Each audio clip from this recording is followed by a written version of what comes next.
Welcome to Everything You've Ever Learned, brought to you by Hello. Howdy creative cats. Today let's look at a Jack White concert review. But before we get started, have you yourself been to a Jack White concert recently? Or do you generally enjoy his music? If so, share your thoughts in the comments below and we'll move on up. Jack White is a musician known for his work in the bands The White Stripes, The Raconteurs, and The Dead Weather. In 2012, Jack White released his first solo album titled Blunderbuss, and in March of this year, he released his third solo album titled Boardinghouse Reach. In Toronto, he played the Budweiser stage this June, and he played 16 songs, which I was lucky enough to attend, and I would love to share my review with you of that concert. But before we get started, let's look at the album it's promoting, Boardinghouse Reach. Despite reaching #1 in North America, Boardinghouse Reach has already been considered one of Jack White's most divisive albums. In many ways, it has come to disrupt what fans expect of the artist. White has built his musical career off of the idea of minimalism, only using the bare essentials and often not even using more than 3 instruments at a time. Additionally, White has embraced the idea of working with limitations to get to his creative end. He has said, "Because I'm so boxed in, I'm forced to use the tools at hand. Anytime I give myself free rein, it's not good for me." One example of this is in the documentary It Might Get Loud, where he uses a piece of driftwood, a glass Coke bottle, and a single guitar string to make a guitar. At the end of that scene, he says, "Who says you need to buy a guitar?" To say the least, his musical approach has not been about ease. At one time he said, "I had 3 lines or 3 concepts in a song." The White Stripes itself consisted of only 2 members, himself on guitar and Meg White on drums. The band's aesthetic consisted of 3 basic colors, red, white, and black, and much of the music was sharp and pointed and used antiquated technology. But White has seemed to nearly almost abandon all of that for a sort of maximalism, if you will.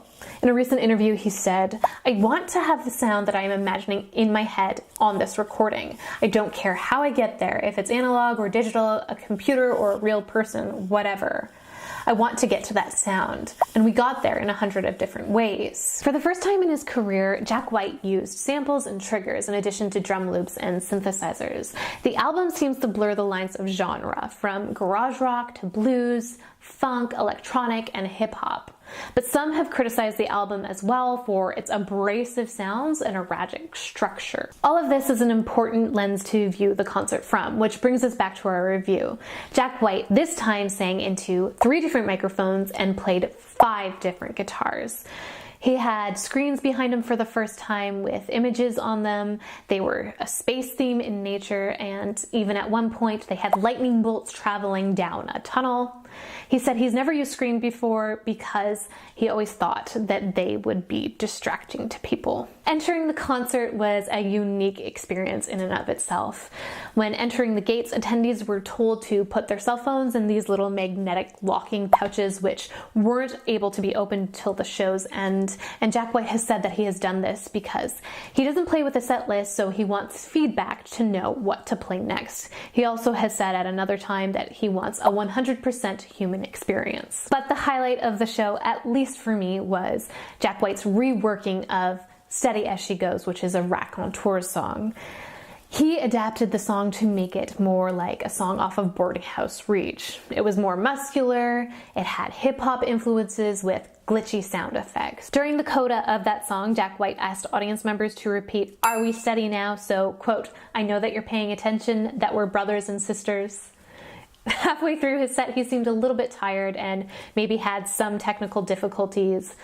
But to be fair, he did play Lewiston, New York just 24 hours before arriving in Toronto, which might have something to do with a little bit of that. For his encore, Jack White returned without his suit jacket, but with a renewed energy. He played 9 encore songs. The audience seemed most interested in the White Stripes songs, which may not come as much of a surprise because he's most known for his work in the White Stripes. Thanks to the no cell phone policy, the outdoor venue actually lit up with real lighters instead of cell phones on his slower songs, humoresque and connected by love. That, paired with a certain herbal scent, made the concert seem like a concert from the 70s. Jack White ended the concert with Seven Nation Army and a bow. All in all, I think it was a great concert which showcased Jack White's capability and flexibility as an artist. It pushed the boundaries of expectation and experimentation. But what do you think? Were you there at the concert? Have you heard Boardinghouse Reach? Do you think it's a glitchy mess or an experimental masterpiece? My name's Sarah. If you'd like to participate in more creative conversations, consider subscribing and share your thoughts. Until next time, keep making stuff that matters.